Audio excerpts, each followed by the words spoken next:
Ses olun. Var ol kardeş, var ol.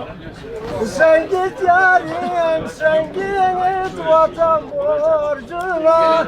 Seni koyup başkasın sen. Kur'an'a bir çağır, Kur'an da geldi, peşine ekleyek bunu. Kur'an gel. Emniye kurbanım, gel buraya gel. Gel lan. Gel buraya gel. İnanan korban olmadı, gözünde inan.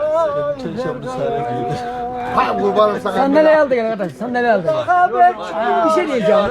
Tamam. Arkadaşlar ses solun, şöyle dinleyek, ses solun. Ben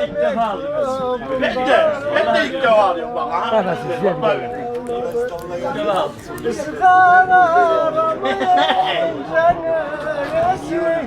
Gel gönlümü Bana çıkıyor. Yok. Bizim Cemil sarılıp yaksaralım kurbanım.